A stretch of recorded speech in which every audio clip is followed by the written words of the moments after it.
নিঃসন্দেহে এই জায়গাটা রেকি করা হয়েছিল, কিন্তু সবচেয়ে হয়তো শুধুমাত্র এই জায়গা নয়, কারণ আমরা যে কথা বলছিলাম সব মিলিয়ে উত্তরপ্রদেশ থেকে প্রায় 3,000 কেজি এক্সপ্লোসিভ উদ্ধার হয়েছে। হয়তো এটা একটা প্রাথমিক জায়গা ঠিক হয়েছিল, ঠিক এরকমই দিল্লির আরো একটা জায়গা, জনবহুল জায়গা ঠিক করা হয়েছিল। একসঙ্গে বড় নাশকতার কোনো ছক ছিল। যখন সেই ছক বানচাল করা গেল, তখন যতটুকু এক্সপ্লোসিভ ঢুকে গিয়েছিল দিল্লিতে, তা দিয়েই রেকি করা জায়গায় প্ল্যান সেট করে প্ল্যান বি ব্যবহার করা হয় এবং এইভাবে বিস্ফোরণ ঘটানো হয় বলে এখনো পর্যন্ত তদন্তকারীরা বা ইন্টেলিজেন্স মনে করছে। এবং এটার পিছনে কোনো অর্গানাইজড কোনো জঙ্গি গোষ্ঠী হতে পারে।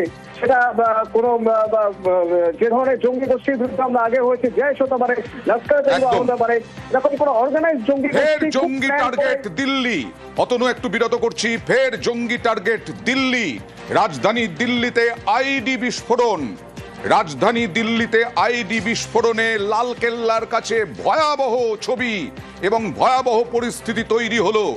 দিল্লিতে মেট্রো স্টেশনের পার্কিং, সব থেকে বড় পার্কিং, সেখানেই গাড়ি বোমা।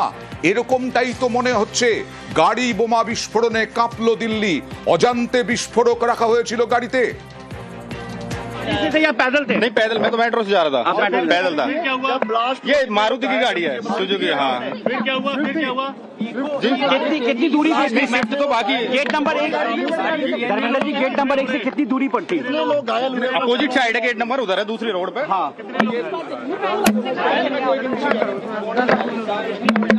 মেট্রো স্টেশনের 1 নম্বর গেটের অপোজিটে বিস্ফোরণ হয়েছে, এরকমটাই প্রত্যক্ষদর্শী আরো একজন, তার বক্তব্য দেখালাম। ভয়ঙ্কর বিস্ফোরণ, ভয়াবহ বিস্ফোরণ। রাজধানীতে বিস্ফোরণে নিহত 9, লালকেল্লার কাছে 10 জনের মৃত্যু, এই মুহূর্তে নিহত 10 বাড়ছে। 2000 সালে লালকেল্লায় হামলা হয় রাজধানীতে, এরপরে 2025-এ লালকেল্লার কাছে বিস্ফোরণ। মৃতের সংখ্যা বেড়ে দাঁড়ালো, নিহতের সংখ্যা বেড়ে দাঁড়ালো 10 জনের মৃত্যু হলো। খোদ রাজধানীতে 10 জনের মৃত্যু। নাকা চেকিং চলছে এখন, কিন্তু বিস্ফোরক কি করে ঢুকলো? বিস্ফোরক সহ জঙ্গিরা কি ছিল? তারাই বা কি করে দিল্লির এই গুরুত্বপূর্ণ সেনসিটিভ জায়গায় পৌঁছলো? এটাই তো এখন সব থেকে বড় প্রশ্ন। পাহেলগাঁওতে এত মানুষকে হত্যার পরে আবার জঙ্গি ঢুকছে কি করে দেশে? কোন সীমান্ত পার করে ঢুকছে? কি করে হাজার হাজার কেজি বিস্ফোরক ঢুকছে দেশে? এবং সেই হাজার হাজার কেজি বিস্ফোরক উদ্ধারের পরেও দিল্লির এই জায়গায় ভিড়, গাড়ির ভিড়, মানুষের ভিড়, অটোর ভিড়, সেই জায়গাতেও জঙ্গিরা কি পৌঁছে গেল? জঙ্গিরা বিস্ফোরক নিয়ে আত্মঘাতী বিস্ফোরণ ঘটালো।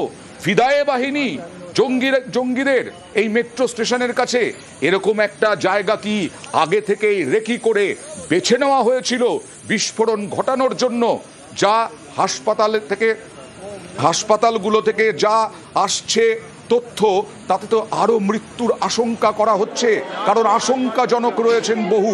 আরো একবার দিল্লি থেকে আপডেট নেব, মৈত্রীর সঙ্গে কথা বলবো। মৈত্রী,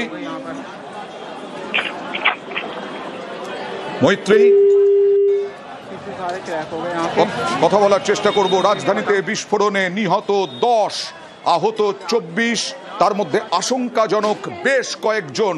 আর এখানেই মৃত্যুর আশঙ্কা, কারণ যাদের মৃত্যু হয়েছে, নিহত যারা, তাদের দেহ ছিন্ন বিচ্ছিন্ন হয়ে গেছে।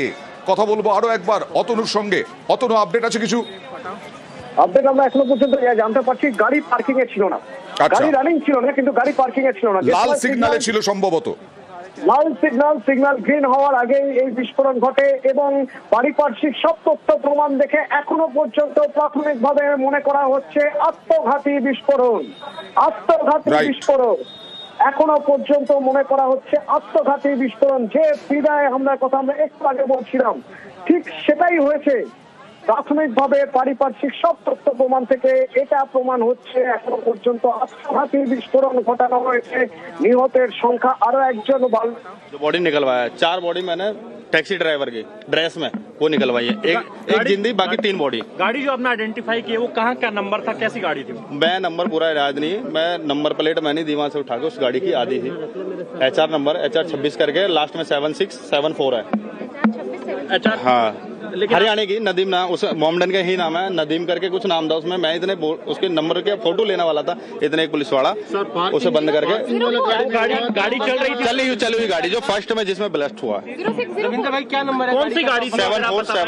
7674 कौन है। सी गाड़ी थी अगर आप बता? गाड़ी में नहीं बता पाएंगे, नहीं बता पाऊंगा। आधी गाड़ी मेरे आगे तो इंजन सब फूका पड़ा है, गाड़ी आधी कैसे बताऊंगा? उसमें जो बैठे वो नहीं बता पाऊंगा कितने हैं। घायल देखा या कैजुअलिटीज आपने कुछ देखा? कैजुअलिटी नीचे रोड पे से 2 लोग उठाए जो आधे हैं, शरीर में आधे, शरीर में आधे पूरे भी नहीं, आधे जो उठा के गाड़ी एम्बुलेंस में रखे। बाकी 4 गाड़ियों में से निकाले हैं जबरदस्ती, जो लोहे में उसमें दब गए हैं, गाड़ी डैमेज हो गए हैं। एक गाड़ी ब्लास्ट होने के बाद कुछ देर के बाद फिर दूसरी CNG गाड़ी थी, सारी CNG ब्लास्ट होने लगी, पब्लिक हटाई, जब भी उसमें से बॉडी निकाल रहे हैं। पहली जो गाड़ी में धमाका वो कितनी तेज था धमाका जो पहली गाड़ी में? गाड़ी में इतना तेज धमाका था, यहाँ से मैं कह रहा हूँ 1 किलोमीटर तक धमाका गया, इतना तेज धमाका था। कितनी देर बाद यहाँ पर जो है दमकली गाड़ी और प्रशासन? 10 मिनट बाद सब आए। 6:50 में मैंने फोन, जब मैं मेट्रो में जाने लगा 6:50 में धमाका हुआ है। उसके 10 मिनट बाद, 10 मिनट में तो हमने बॉडी सब निकाल दी थी। आपने कुल कितनी बॉडीज निकाली? मैंने 4 बॉडी गाड़ी में से निकाली, 2 बॉडी रोड से उठाई है। 6 बॉडी निकाली। इफेक्ट हो गया उसकी वजह से? 10-12 गाड़ी खत्म है मौके पे जो थी, जिनका कोई वो नहीं है चलने वाला। और पब्लिक ही कुछ नहीं कह सकती, रोड पार्क हो रहा था, मौके पर पुलिस प्रशासन हो। ये रोड पे जो ठेलियां लगती है, भीड़ भड़ाक होता है, ये जाम होता है, इसकी वजह से हो सब। जाम नहीं रहेगा, लाइट खुली रहेगी तो यहाँ क्यों होगा भीड़ भाड़? खाली एरिया में हो सके जो दुर्घटना, ऐसा तो हो नहीं कहीं, एक बात कह रहा हूँ होना, पर यहाँ तो थोड़ा सख्ती होना चाहिए। कोई पुलिस वाला नहीं, कुछ नहीं, बस खाली एरिया चल रहा, जाम लग रहा है, कोई ट्रैफिक पुलिस नहीं, कुछ नहीं। मेरे सामने जो हो रहा है। कितना घायल हो गया? मेरा नाम धर्मेंद्र है। कितना घायल? आपका नाम धर्मेंद्र जी। कितना घायल? कितनी उम्र है धर्मेंद्र आपकी और कहाँ के रहने वाले आप? कितना घायल हो? कहाँ के रहने वाले आप? रहने वाला नोएडा। প্রত্যক্ষদর্শী বিস্ফোরক বয়ান, তিনি প্রায় 5 থেকে 6টি দেহ তুলেছেন এবং সেই দেহগুলি গোটা ছিল না, ছিন্ন বিচ্ছিন্ন ছিল। ভয়াবহ বিস্ফোরণের ভয়াবহ অভিঘাত। 1 কিলোমিটারের বেশি দূর থেকে আওয়াজ শোনা গেছে, আগুনের ঝলকানি। 10 থেকে 12টি গাড়ি আগুনে ভস্মীভূত হয়ে গেছে, অটো ভেঙে দুমড়ে মুচড়ে গেছে। দিল্লিতে বিস্ফোরণে শোকাহত স্তম্ভিত মমতা বন্দ্যোপাধ্যায় শোক প্রকাশ করেছেন তিনি। দিল্লিতে এই বিস্ফোরণে যাদের প্রাণ গেল তাদের পরিবারের জন্য সমবেদনা প্রকাশ করেছেন। আহতদের দ্রুত আরোগ্য কামনা করেছেন মমতা বন্দ্যোপাধ্যায়। এক্স হ্যান্ডেলে পোস্ট মমতা বন্দ্যোপাধ্যায়, দিল্লিতে ভয়াবহ বিস্ফোরণের খবর শুনে স্তম্ভিত মমতা বন্দ্যোপাধ্যায়। কথা বলবো আরো একবার মৈত্রেয়ীর সঙ্গে। মৈত্রেয়ী,